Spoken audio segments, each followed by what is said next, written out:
it's way more intimate to just have two of you sitting there talking than to have cameras in his face. And I knew I needed to get him to a certain place. And then Paul at one point said, thank God we're doing it this way, because I don't want to be an old person in a young person's story. Right. And I thought that was spot on. Yeah. Let's say good morning to Morgan Neville. Hey. Good morning. Thanks for having me. Thanks for coming. Good Morgan. You've heard that one before, Morgan? I actually once belonged to a gym that Arnold Schwarzenegger owned. No. And every wannabe Arnold worked out at this gym. So every time I went there, people just said, Morgan, Morgan, Morgan. So that's my Morgan story. I like it. How are you? Good. Yeah. Just waking up, but good. We had a premiere last night. You had a premiere of your brand new documentary, Man on the Run, which is fascinating. It's another great piece of work. You make some good stuff, sir. I try. No, you don't. You do. You succeed. Your work is phenomenal. And I'm going to tell you how good your work is, if you don't mind me blowing smoke up your ass. Please, go ahead. So, would you mind? I don't know much about you as a man, as a person. So we get offered you as a guest, and obviously all I've seen at this point is the trailer for your documentary, Paul McCartney, Man on the Run. So we go, yeah, that'd be really interesting. And then I start doing some research about you, and then I'm making some notes, and I watched the documentary, which is great, and I make some notes on that. And then this morning on the way in, I'm like, right, I need to know more about you. I need to just, so I have a search and see if there's any interviews or what I can find about you. And then I find out, because I didn't know, that you made a documentary about Steve Martin.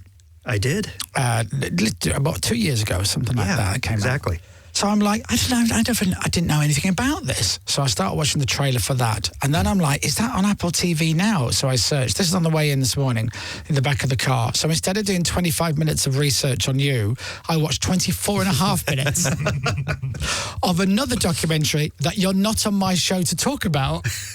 But you can watch that. Well, I've already started, and I'm loving it already.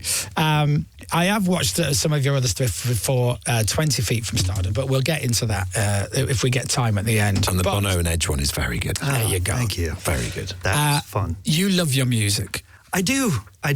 You know, I started playing in bands when I was 12. You know, I started collecting albums my entire life. Growing up, my dad had a jukebox in our house. Oh, stop. Oh, very cool. We had a pool table and a jukebox. So 7-inch singles, vinyl 45s, full of Beatles 45s. Look at that. So when people say, when did you first become aware of the Beatles? It was always in my life. So, music was there from the beginning. And as much as I love playing music, I'm a good enough a musician to know I'm not a great musician. So, you know, I thought, well, maybe I could make films about music. And I've ended up making all kinds of films about music. But always somewhere in the back of my head, I said, when am I going to make a film about a Beatle? You know, when am I finally going to get there? And 5 years ago, I got a call from Paul Rogers, Paul's longtime manager, saying, would you be interested in making a film about Paul and the Wings era? And I was like, yes. 100%. Yeah. Do you ask, like, can I ask how, what me, why me, what made you think me? Did you ask that? To some extent. I mean, I had met Scott before, and I've made a lot of music films, and they called me. It wasn't like a bake-off, so I was flattered. But my dad was a huge Beatles fan. He saw the Beatles. He had the jukebox full of Beatles songs. But Wings were like my band. Right. You know, because I was born in 67. So London Town, Back to the Egg, you know, those were things that were coming out when I was just starting to buy records. Right. So I loved that stuff. So in a way, when I met Paul for the first time, you know, I talked about all this, and really, you know, within 60 seconds, he was like, oh, let's do this. Okay. You know, and he just let me alone. So was the initial call to do this specific time period, or just to do something about Paul? Something about this time period. Right. Something about Wings. And then I thought about it. And when I met with Paul, I said, really where the story begins is the Beatles breakup. Yeah. Like that's the chapter change. And where the story ends is John dying. because everything changes after that. Wings break up. Paul goes back to embracing his Beatles side, recording with George Martin again. And I just felt like that decade, basically the 70s, is this whole arc of like, how do you come out of being a Beatle? Yeah. And figure out who you are as an artist and a person. And, that was the story. It's a fascinating watch. It really is. This is Morgan Neville, ladies and gentlemen. He has made this fantastic new documentary film about Paul McCartney called Man on the Run. It's in select cinemas tonight for one night only, and then on Prime from the 27th of February, I believe. I think that sounds right. Thank you. And Captain's dad is going to see it at the cinema tonight. Yeah. Excellent. He got tickets. I texted him that you were on, and it's going to be loads of McCartney chat, loads of the movie chat. And he goes, we're going tonight. We're going for dinner. They're going to an old theatre. Oh, great. And so I hopefully he'll be listening now, buzzing to see the film. I love that. Say hi. So yes, Man on the Run it's the story of what happened after the Beatles with Paul McCartney. So obviously you get to sit down with Paul McCartney and talk about that. And you're a massive Beatles fan, but you need to have your work head on to get the material that you need to make it. Equally, at the same time inside, you're going, let's have a Paul McCartney! Yeah. The first interview I did for this, it was his office here in London. Right. And his audio tech had set up a couple of microphones. So I walk into his office, and there's a tiny love seat, this little couch with these two microphones. And I'm like, wow, that's really close together. And then they're like, oh, here comes Paul. So I sit down, and Paul sits next to me, and his face is 6 inches away from me. And he's eating hummus. And I just said, okay, here we go. I just got to jump into it. And we start talking, and I'm just trying to not freak out that Paul's doing this. And finally, after 15 minutes, I said, you know what? I have to take my fan hat off and just put my filmmaker hat on and get into it.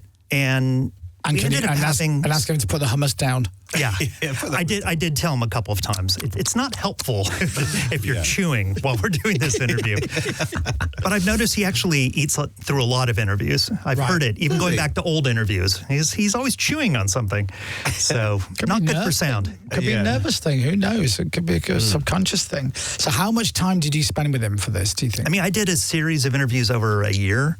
So I would meet up with him in London or New York or Los Angeles and do a few hours and maybe come back the next day. So it was kind of like these therapy sessions, I guess, where I would show up and we'd unpack this part of his life. And it was great. I mean, I think I really tried to not make them interviews. I make them conversations. So we were talking about kids or painting or competition and, all kinds of things, or bass playing or getting really specific into tiny details of things.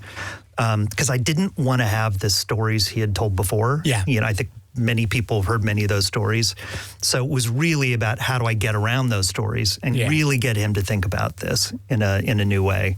And I feel like I got there. Was it your decision and a deliberate decision to just have his voice in it rather than him sat in a chair that you could cut back to? Yeah. I mean, from the beginning, I thought, first of all, it's way more intimate to just have two of you sitting there talking than to have cameras in his face. And I knew I needed to get him to a certain place. But also, when you don't have 80-year-old people talking about 50 years ago, it becomes like a present tense story where you're just kind of in it and you're not looking back on it. And then Paul at one point said, thank God we're doing it this way, because I don't want to be an old person in a young person's story. Right. And I thought that was spot on. Yeah. Because this one lasts forever. Yeah. People will take clips from this when they're making future specials and whatnot. Because, so it's actually, it's a very good idea. Did you find he found it refreshing to be talking about Wings as opposed to the Beatles? Because obviously he's talked a lot about the Beatles and possibly not as much about Wings. Absolutely. And I think this project actually came out of the Get Back project. Right. Oh, I'm obsessed. I've seen that 3 times all the way through. So good. I've seen 27 hours worth of it. But, the Let It Be, the original telling of that story, is a film about divorce. Like, it's harsh. And I think in his own memory, he just thought, oh, I must have been such a jerk. I don't want to think about it. And Get Back, looking at it, you realize that there's friction, but there's love and brotherhood and all of these things. And I think he thought, well, that wasn't nearly as bad as I had remembered it or people had told me it was. Maybe this next chapter wasn't as bad as people told me it was, because in the beginning, particularly in the early 70s, Paul was not cool and critics did not like Paul. And so you forget just how angry people were at Paul. You know, all the Beatles in some way. I think everybody was heartbroken. So fans and critics are kind of constantly saying, why can't you guys just get back together? Yeah. And I think Paul internalized it to the point where he remembers the critics' names of people that wrote bad reviews of things. So he's still processing that. And I think this film, in a way, was him kind of reevaluating what he actually went through in this time. It's lovely because if you know your stuff about Paul McCartney, if you're a massive fan, I still think there's things in here that you'll learn or even would certainly be interested in hearing Paul talk about. But if you're not a die-hard fan, but you just love the Beatles and Band on the Run and, you know, Jet and all that, I think it's really interesting. Like a lot of the stuff I didn't know about, like he literally, that place in Scotland, that ain't no 8-bedroom mansion. It's a crappy little farmhouse. Exactly. And there's footage in the documentary of the farmhouse that looks like it's been shot for the documentary. Yeah, I went there. So there's like drawings on the wall, pictures of the family and stuff in there still? Yeah. I mean, the house has not changed. Wow. You know, and it's really in the middle of nowhere. Yeah. And, you know, I think of it as kind of Paul's fortress of solitude. You know, it was where he bought this property in Scotland as a tax dodge. Right. In the mid-'60s, his accountant had told him, you need to do something to save your money.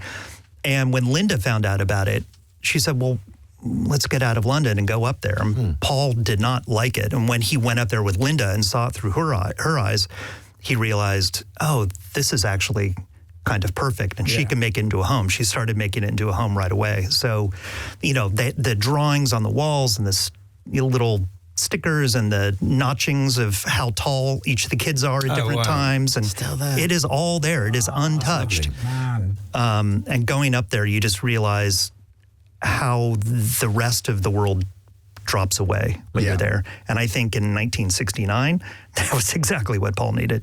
It's a lovely watch. It's a fascinating thing. The other thing I must mention is the opening montage is stunning. It's such a clever piece of work. I don't know how they make things like that, but with all the Beatlemania and everything, and that's incredible. Yeah, I mean, I wanted to kind of remind everybody of the chaos that Paul was coming out of, which is the entire scope of the Beatles' career, which we do in 3 minutes.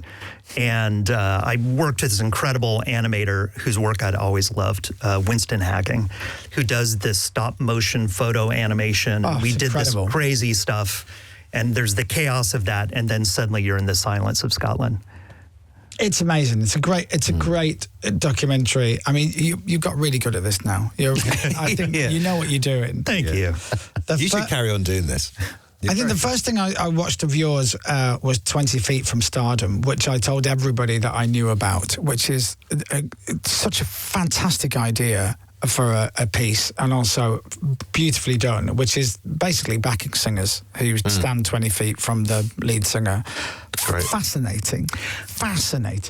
I mean, I loved making that film. It's amazing. At the time, people didn't think it was a good idea. Wow. You know, I mean, when we started it, they said, oh, you're going to make film about roadies next, and then what? You know, like... But yes, that would also be cool. It probably would be cool. Yeah. But what you realize with backup singers is they're better than the lead singers. They're gifted, and sitting across from somebody, and when they open their mouth and suddenly just belt out something that you've heard, you know, it transforms you. So these incredible singers like Mary Clayton, who sang on Give Me Shelter. Oh, whatever, wow, you know. that voice. Well, the story of that is just fascinating, because I didn't really know anything about that, you know. As I remember it, she got a call last minute. In the middle of the night. That's it. Yeah, she had a robe and her hair in curlers and pulled down to the studio, and she said, okay, I'm going to sing the hell out of the song.